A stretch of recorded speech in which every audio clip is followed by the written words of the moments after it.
Mesdames, Messieurs, bonsoir. Merci de nous rejoindre sur Canal 3 Bénin, sur canal3télévision.com. Bienvenue dans ce numéro spécial de notre émission L'invité de l'économie de la semaine. Et dans ce numéro, nous recevons pour vous une invitée spéciale pour évoquer un sujet d'actualité ayant aussi un caractère spécial. Il s'agit du contrôle fiscal à l'ère du numérique. Question: comment renforcer la lutte contre la fraude fiscale dans les pays? Comment faire du contrôle fiscal un outil efficace de mobilisation des ressources intérieures pour les pays en voie de développement? Quels sont les défis auxquels les administrations fiscales sont-elles confrontées et quelles sont les opportunités qui s'offrent à ces dernières dans le contexte du numérique? Ce sont là les grands axes autour desquels tournent les discussions avec notre invité spécial. Je vous le disais, elle a pour nom Catherine Lemel. J'espère que je ne coche pas votre nom. Parfait. Bonsoir. D'avoir accepté notre invitation. Alors, je rappelle aux téléspectateurs que vous êtes la secrétaire générale du Cercle de réflexion et d'échange des dirigeants des administrations fiscales, une association non gouvernementale à but non lucratif. Madame la secrétaire générale, avant d'entrer dans le vif du sujet, j'ai envie de vous demander de nous présenter le CREDAF, qui est votre association. Avec plaisir et merci pour votre invitation. Donc le CREDAF est une association de dirigeants des administrations financières, comme vous l'avez dit, dont la particularité est d'être francophone. Donc nous n'avons que des pays francophones.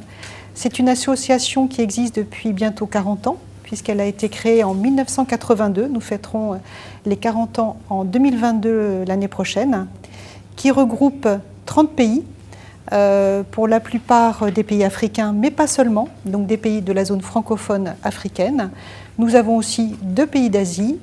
Nous avons également 2 pays de la zone américaine, Haïti et le Canada. Et nous avons aussi des pays en Europe, puisque nous avons également la France et la Belgique en tant que membres du CREDAF. Et moi, je suis donc secrétaire générale détachée par la France sur ce poste. Alors, Madame la secrétaire générale, vous êtes à Cotonou, au Bénin, dans le cadre d'un séminaire des responsables du contrôle fiscal. Avant de revenir sur le pourquoi de cette rencontre, je dirais, des acteurs de la fiscalité dans le monde et précisément dans les pays francophones, je voudrais vous demander de nous dire en quelque sorte ce qu'on peut entendre par le contrôle fiscal. C'est quoi le contrôle fiscal? Le contrôle fiscal, il consiste à vérifier les sociétés ou les particuliers qui ne respectent pas la législation. Donc la législation, évidemment, qui est faite par des lois. Lorsque vous ne respectez pas cette législation, les agents des administrations fiscales doivent vérifier, j'allais dire vous remettre dans le droit chemin, donc vérifier soit que vos déclarations sont correctes, sont conformes, soit que si vous ne déposez pas, vous demandez de déclarer, vérifier les factures, notamment pour les entreprises, vérifier qu'elles paye correctement la TVA, et donc on envoie des vérificateurs sur place. Le contrôle fiscal, c'est assez large, parce que déjà, il faut qu'on sache quelles sont les entreprises qu'il faut choisir, donc c'est ce qu'on appelle la programmation. Après, il faut qu'on aille vérifier les entreprises elles-mêmes, vérifier leurs écritures comptables, vérifier que leurs écritures comptables sont correctes. Et puis, bien sûr, donc c'est un outil de lutte contre la fraude, donc il faut récupérer l'argent qui a été fraudé par ces entreprises ou par ces particuliers, d'ailleurs, par ces opérations de contrôle fiscal. D'accord. Alors, est-ce à dire que le contrôle fiscal, en réalité, est beaucoup plus orienté vers le secteur privé? Oui, enfin, de toute façon, on contrôle aussi les particuliers quand même. Le contrôle fiscal, c'est assez large. Non, pas seulement, tout à fait. Les entreprises, bien sûr, sont contrôlées, mais on contrôle également les particuliers, tous ceux qui ne respectent pas la législation. Donc, si vos revenus ne sont pas conformes en matière de déclaration à ce que vous touchez réellement, vous avez la possibilité aussi d'être soumis à un contrôle fiscal, bien sûr. Alors, j'ai l'impression que la terminologie, elle est nouvelle et elle a un enjeu. Est-ce à dire que aujourd'hui, il y a un défi à relever? Quel était l'état des lieux avant que vous ne vous engagiez dans cette lutte, afin que vous ne fassiez, je dirais, la promotion du contrôle fiscal. Quel était le constat que vous avez fait? Alors, le contrôle fiscal, la lutte contre la fraude, je dirais même, a vraiment beaucoup évolué dans les mentalités depuis quelques années. D'abord parce que c'est une source de revenus importante pour les États. Enfin, la fraude fiscale est vraiment un enjeu important. Le fait d'avoir une économie de plus en plus mondialisée avec des scandales qu'on a vus arriver, comme les Panama Papers, les SwissLeaks, etc., enfin, tous ceux qu'on connaît, ont mis vraiment un accent particulier sur le thème de la fraude que les populations supportent de moins en moins facilement. Et puis on est arrivé à une étape supplémentaire là avec le numérique justement, avec la crise du Covid, qui a eu deux effets, c'est-à-dire d'avoir déjà un besoin accru de recettes fiscales. Enfin, il faut vraiment qu'on assoie de façon assurée l'assiette fiscale, donc la lutte contre la fraude fiscale en fait partie. Et puis bien sûr de nouvelles méthodes de travail liées du fait au numérique, qui là aussi a pris une ampleur sans précédent depuis quelques années, ce qui fait que la fraude fiscale, le contrôle fiscal doit s'adapter à ces nouveaux enjeux et notamment à ces enjeux du numérique, d'où notre séminaire de Cotonou. Et justement, vous avez fait une belle transition pour moi. Vous parlez de votre séminaire de Cotonou, un séminaire qui a eu lieu les 17 et 18 novembre 2021 à Cotonou. Alors, on se demandait, il y avait quand même beaucoup de pays francophones, pourquoi avoir choisi le Bénin pour abriter justement ce séminaire des responsables du contrôle fiscal? Parce que dans les règles de fonctionnement du CREDAF, en fait, nous réalisons un certain nombre de colloques, de séminaires tous les ans. Donc là, évidemment, avec la crise du Covid, on a plutôt réalisé ces différentes manifestations sous forme webinaire, en fait, à distance. Et des visioconférences. Et des visioconférences, absolument. Donc en fait les membres du CREDAF, dont fait partie bien sûr le Bénin, voilà, donc il y a 30 pays dont le Bénin, avaient proposé lors des différentes réunions des bureaux exécutifs d'être hôtes, d'accueillir en tout cas une manifestation en présentiel, une manifestation organisée par le CREDAF. Donc le Bénin s'est porté volontaire pour organiser ce séminaire des directeurs du contrôle fiscal, et c'est pourquoi nous avons choisi le Bénin, et enfin le Bénin nous a accueillis vraiment, je leur remercie encore d'ailleurs, parce que nous avons été vraiment formidablement accueillis. Et je rappelle que ce séminaire a été l'occasion pour vous de faire ce qu'on appelle les partages d'expériences. Est-ce que, au vu de ce que le Bénin vous a présenté comme son arsenal juridique en ce qui concerne la fraude fiscale, en ce qui concerne, si vous voulez, le contrôle fiscal, est-ce que vous êtes satisfaite de tout ce que vous avez eu comme écho, comme information relative au Bénin? Tout à fait. Nous avons eu donc plusieurs sessions à l'occasion de ce séminaire de 2 jours. Dans une des sessions, nous avions eu la chance d'avoir la présentation d'un directeur du contrôle fiscal du Bénin qui nous a exposé en effet tout son arsenal, aussi bien juridique que technique, pour lutter contre la fraude, tout ce qui est, tout ce qui est mis en place en matière de téléprocédure, tout ce qui est mis en place pour récupérer le fichier des écritures comptables, tout ce qui est mis en ligne. Et vraiment, le Bénin s'est engagé de façon très, très affirmative, j'allais dire, dans cette dématérialisation, dans cette numérisation, et c'était vraiment une très belle expérience que tous les autres pays ont vraiment énormément apprécié, parce que vraiment le Bénin est vraiment très en pointe sur toutes ces questions. D'accord. Alors vous le rappelez, hein, on connaît l'enjeu aujourd'hui avec la crise sanitaire qui est sans nul doute devenue une crise économique, je vais dire généralisée, mondiale. Alors, avec tout ce que vous avez vu, est-ce que vous pouvez nous parler brièvement de quelques objectifs de ce grand séminaire que Cotonou a abrité?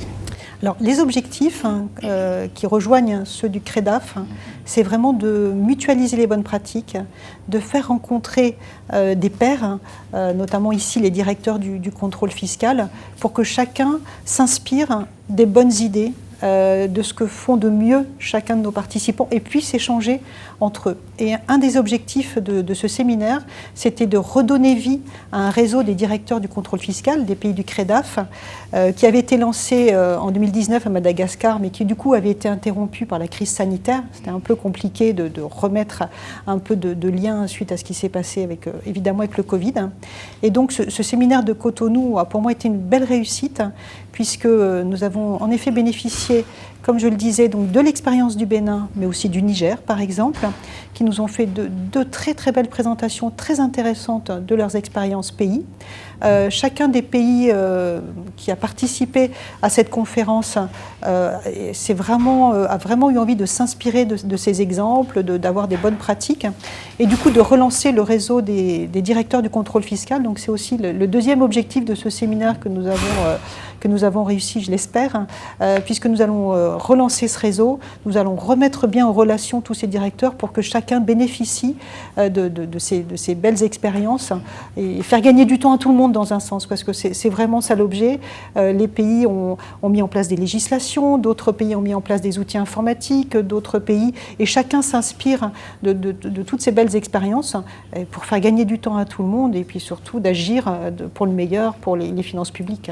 D'accord. Alors, Madame la Secrétaire Générale, est-ce que vous pouvez revenir aussi sur les grandes thématiques qui ont meublé, si vous voulez, ce séminaire de haut niveau, avec à la clé, quand on jette un coup d'œil sur la qualité des experts que vous avez invités, revenons-en justement sur, je dirais, les grandes thématiques de ce séminaire. Alors, les grandes thématiques, hormis la création de ce réseau dont je viens de parler, nous avons eu une présentation par un expert français sur le data mining. Donc nous avons eu pas mal de questions sur comment identifier les entreprises, comment mettre en place du data mining, comment mettre en place des outils de programmation efficaces sur l'organisation du contrôle fiscal. Ça, c'était un des premiers sujets. Nous avons aussi pas mal de problématiques sur la législation, sur le cadre juridique à mettre en place, quelles sont les obligations, ou même typiquement quand on veut un fichier d'écriture comptable, il faut des arrêtés pour expliquer ce qu'on attend comme format. Enfin, c'est assez pratique, mais néanmoins ce sont des sujets qui intéressent de façon très, très pratique nos membres. Nous avons eu également le Niger qui a donné une présentation assez technique, donc ce sont des problématiques aussi parfois assez techniques qui ont émergé sur les bases de données, sur les outils informatiques. Donc c'est vraiment parti dans beaucoup de directions sur les grandes thématiques que nous avons abordées, aussi bien législatives, aussi bien pratiques, aussi bien d'outils informatiques, aussi bien de délais. Et nous avons eu à la fin une présentation par une représentante de l'OCDE qui nous a parlé des initiatives de renforcement des capacités, de formation de vérificateurs dans les pays, toutes les boîtes à outils qui sont à disposition des pays pour, j'allais dire, accélérer, en tout cas favoriser l'appropriation de toutes ces techniques, de toutes ces informations qui évoluent vraiment très très vite. Madame la Secrétaire Générale, les enjeux, mais aussi les défis du contrôle fiscal varient d'un pays à un autre. Le CREDAF ne réunit pas seulement un pays ou deux ou trois pays, c'est quand même beaucoup de pays, beaucoup d'États. Alors pourtant, le CREDAF a réuni quand même 14 pays pour l'organisation de ce séminaire sur le contrôle fiscal. Alors comment arrivez-vous à concilier, je dirais, les priorités, puisque les priorités des États varient d'un État à un autre? Comment vous arrivez à faire ce travail? Alors, il y a même eu plus de 14 pays parce que nous avons eu d'autres pays qui n'ont pas pu, hélas, se rendre au Bénin. Donc, nous avions aussi 4 pays en ligne à peu près, plus pas mal, je crois que 30 participants en ligne. Donc, vous voyez, il y avait vraiment encore... Avec aussi une organisation internationale qui s'est fait représenter quand même par 44 délégués. Tout à fait. Nous avions 44 délégués au Bénin, 40 à peu près, et 30 en ligne. Donc, vous voyez, c'était quand même un séminaire qui a vraiment eu beaucoup de succès. Et en fait, on s'aperçoit que ce qui réunit le CREDAF, ce sont quand même tous des pays, souvent en voie de développement, donc qui rencontrent tous les mêmes problématiques, qui n'ont pas forcément le même degré d'avancement dans leurs réformes ou dans leur outil informatique, mais ils ont tous les mêmes problématiques. Tous les mêmes problématiques de fiscalité des mines, par exemple, tous les mêmes problématiques de recensement.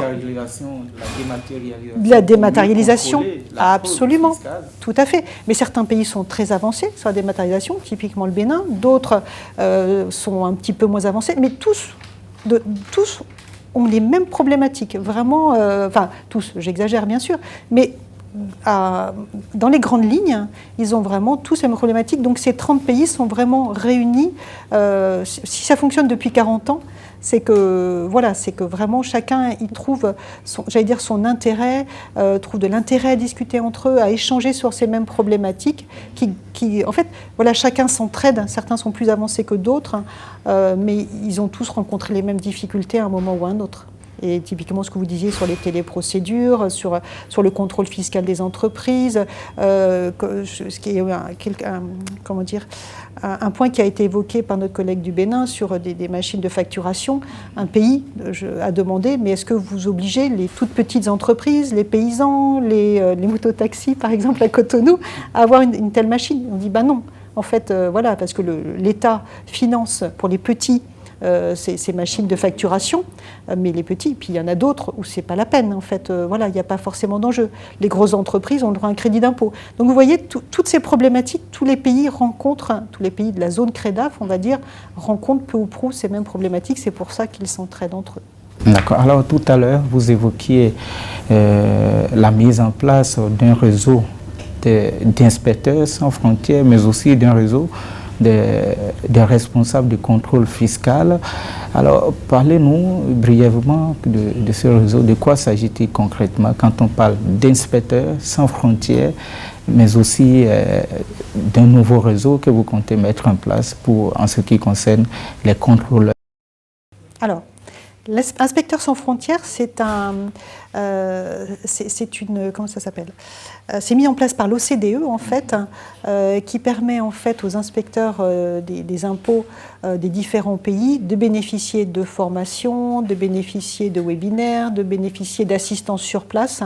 Donc ça c'est vraiment mis en place par l'OCDE. Le CREDAF en fait ne fait qu'apporter son soutien à l'OCDE pour par exemple mettre en place des formations ou ce genre de choses. Donc c'est un petit peu à part, j'allais dire.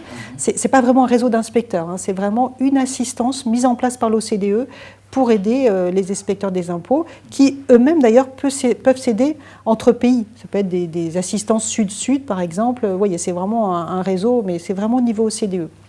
Le réseau du directeur des directeurs du contrôle fiscal que nous essayons de mettre en place pour le CREDAF, c'est vraiment interne au CREDAF, c'est-à-dire qu'ils ont vraiment souhaité, dans l'esprit du CREDAF justement, partager les bonnes pratiques, partager de la documentation, partager des questions à un niveau stratégique.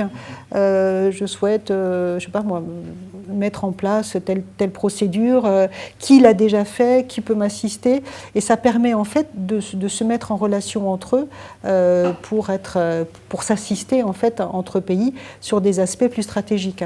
Et comme nous avons un site internet qui s'appelle credaf.org, dans lequel il y a un espace réservé à nos membres, on mettra ce forum dans ce forum entre directeurs en fait à cet endroit-là pour qu'ils puissent échanger des données qui sont évidemment confidentielles. Et qui parle du contrôle fiscal évoque aussi sans nul doute des moyens qui sont mobilisés. Je veux parler des moyens financiers mobilisés pour faire ce travail à la fois technique mais aussi juridique.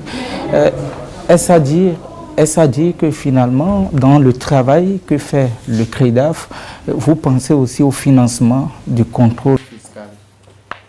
Alors ça dépend en fait des politiques de chacun des pays. Hein. Nous n'intervenons pas du tout dans les politiques particulières des États. Nous, ce que nous pouvons obtenir comme financement, c'est nous aider à financer des actions de formation, c'est plutôt dans l'assistance au pays. On n'intervient pas du tout, ni dans la politique fiscale, surtout pas, non, qui d'ailleurs sont, comme vous le disiez tout à l'heure, à différents niveaux. Enfin voilà, c'est pas du tout, on n'est pas là, par exemple, pour dire à un État, vous devriez faire ça en matière de contrôle fiscal. Ça ne relève absolument pas de nos prérogatives. On est là vraiment, nous, pour aider, pour que les États s'entraident entre eux sur ces problématiques. Mais surtout pas interférer dans leur politique intérieure, bien sûr. Alors tout à l'heure, j'ai l'impression que vous mettez beaucoup d'accent sur, je dirais, le numérique. Alors est-ce à dire qu'aujourd'hui, on ne peut pas faire le contrôle fiscal sans passer par la digitalisation? J'avoue que, alors dire que c'est un peu exagéré de dire qu'on est obligé de passer par la numérisation parce que rien ne remplace quand même le métier, parfois l'œil du vérificateur, mais il n'empêche que maintenant on a de plus en plus d'informations dématérialisées. Les liasses fiscales, je pense aux entreprises notamment, sont envoyées par voie électronique, les factures sont numérisées, on est de plus en plus dans un monde où on va récupérer des données un peu partout, donc c'est vrai que notamment en matière de programmation, utiliser le numérique, c'est-à-dire utiliser les données que nous avons par d'autres intermédiaires, je pense notamment aux douanes, aux autres administrations, à d'autres secteurs, nous aide à avoir un meilleur contrôle aussi, à sélectionner les bonnes entreprises, à sélectionner les potentiels fraudeurs. Voilà, tout ça est quand même un écosystème qu'on ne peut pas ignorer en ce moment. Enfin, franchement, la donnée, c'est vraiment le cœur du système et de la révolution qui est en cours. Mais je pense qu'il restera toujours des parts de contrôle, à la recherche, justement, parce que tout n'est pas dans la donnée. Donc on aura forcément aussi, du contrôle fiscal différent. Mais c'est vrai que on ne peut plus ne pas utiliser le numérique, ne pas utiliser la donnée, maintenant c'est inimaginable. Mais quelque part, est-ce que la numérisation, la digitalisation aussi ne réduit pas le risque, si je peux m'exprimer ainsi, de la fraude, mais aussi de la corruption? Bien sûr. Enfin, oui, tout à fait. Je pense que après, voilà, il faut que tout passe. Je veux dire, les fraudeurs ont toujours une imagination assez débordante. Donc, même si vous leur mettez tous les outils un peu obligatoires, ça limite forcément, dès lors que vous faites de la téléprocédure, du télépaiement, du contrôle automatique, évidemment, ça limite un certain nombre de possibilités de fraude. Mais même si vous mettez tous les garde-fous, il y aura toujours des gens qui imagineront des systèmes. Et donc, il faudra toujours être vigilant sur tous ces sujets, bien sûr. En conclusion, le contrôle ou le numérique a un impact aujourd'hui sur le contrôle fiscal? Ah oui, de plus en plus grand, puisque nous allons utiliser des outils de business intelligence, des outils d'analyse de données, des outils de data mining qui permettent... En fait, si vous voulez, le contrôle fiscal, son intérêt, c'est aussi d'être ciblé pour chercher les meilleurs enjeux, pour chercher les vrais fraudeurs. Donc c'est vrai, tous ces outils d'analyse risque, par exemple, nous aident aussi déjà à faciliter le contrôle, c'est-à-dire autant ne pas faire perdre du temps à un inspecteur pour aller vérifier des impôts, de vérifier à la main des liasses, des données, autant le faire par un outil. Et puis en plus, ça permet aussi de cibler les potentiels fraudeurs et donc de cibler la fraude la plus importante et de rendre le travail plus efficace. Donc en clair, il y a un intérêt pour les États, pour les administrations fiscales à aller vers le CREDAF, à aller vers tout ce que vous mettez en place comme organisation, comme formation et comme aussi, je dirais, renseignement sur le contrôle fiscal. Absolument, tout à fait. D'accord. Alors, madame, je rappelle que vous êtes la secrétaire générale du CREDAF. Le CREDAF, c'est le cercle de réflexion et d'échange des dirigeants des administrations fiscales. J'espère que j'ai défini bien le sigle. Alors, dites-nous aujourd'hui, quand on jette un regard sur votre bilan avec tous les séminaires que vous avez eu à organiser à Madagascar, bien avant Madagascar, vous avez organisé beaucoup d'autres séminaires. Aujourd'hui, quels sont les nouveaux défis du CREDAF? Les nouveaux défis du CREDAF, j'allais dire, ils sont assez immédiats post-Covid, puisqu'il y a eu quand même un ralentissement des travaux, un peu. Il faut vraiment relancer la dynamique, mais on sent bien à l'occasion de ce séminaire, qui est le premier séminaire organisé post-Covid, à quel point les pays ont besoin de se retrouver, ont besoin d'échanger et ont besoin vraiment d'avoir les meilleures pratiques. Parce que échanger justement, par visioconférence et échanger physiquement, ce n'est pas toujours la même chose. Pas du tout, c'est pas la même chose, en effet. effet, je voyais bien les échanges qui ont eu lieu pendant les pauses café, par exemple, où les gens posaient des questions supplémentaires, où les pays se rapprochaient, enfin, voilà, avaient besoin de se voir différemment. C'est vrai qu'échanger en réel est quand même une vraie richesse, on va dire, une vraie richesse d'échange, de connaissances des gens aussi, se connaître. Ça a été l'occasion aussi pour certains d'entre eux de nous poser des questions extrêmement précises. Donc voilà, le premier défi, c'est de relancer cette dynamique, de répondre aux besoins de nos membres, d'être de plus en plus dans le numérique. Hein, justement, on a beaucoup de séminaires dédiés au numérique, pas seulement sur le contrôle fiscal, mais sur la donnée, quelles données utiliser, comment les enrichir, enfin voilà, les liens avec les autres administrations. Enfin vraiment, c'est toutes ces problématiques qu'on a en ce moment. Parce que là, on a un séminaire qui est dédié au contrôle fiscal, mais on peut avoir des séminaires dédiés au système d'information. On peut avoir des séminaires dédiés à la RH, par exemple, avec les nouvelles problématiques liées au télétravail, au travail à distance. Enfin voilà, toutes ces problématiques sont vraiment redeviennent importantes. Le civisme fiscal aussi, qui est aussi particulièrement important, les liens avec la douane. Donc vous voyez, on a beaucoup de sujets de préoccupation et les pays, notamment du CREDAF, nous demandent beaucoup d'événements pour traiter ces sujets, pour échanger entre eux. Et on a beaucoup de travail pour l'année prochaine et peut-être même les années suivantes pour traiter tous ces sujets. Alors finalement, j'ai l'impression que le contrôle fiscal a beaucoup d'enjeux à relever. Est-ce à dire que sans un réel ou un véritable contrôle fiscal, on ne peut pas avoir le développement et qu'il y a un lien entre le contrôle fiscal et le développement économique et à la fois social? Il y a plusieurs enjeux sur le contrôle fiscal. Je vais dire, c'est la lutte contre la fraude. Donc c'est un aspect civisme, c'est un effet justice sociale. Et puis il y a aussi, bien sûr, le deuxième effet du contrôle fiscal, qui est le fait de ramener des recettes budgétaires qui ont été omises à l'État. Pour financer l'économie. Eh bien sûr. Donc, alors évidemment, l'économie, elle se finance avant tout par un impôt qui rentre normalement, j'allais dire. Le contrôle fiscal, c'est, comme je vous le disais au départ, c'est pour lutter contre tous ceux qui ne respectent pas la loi. Donc c'est un plus. Mais néanmoins, dans cette période où on a un vrai besoin de financer les économies après tout ce qui s'est passé sur le Covid, oui, le contrôle fiscal permet de faire revenir des recettes qui ont été éludées. Donc c'est très important. Catherine Lemel, j'espère que je ne coche pas votre nom. Je rappelle aux téléspectateurs que vous êtes la secrétaire générale du CREDAF. Le CREDAF, c'est le cercle de réflexion et d'échange des dirigeants des administrations fiscales.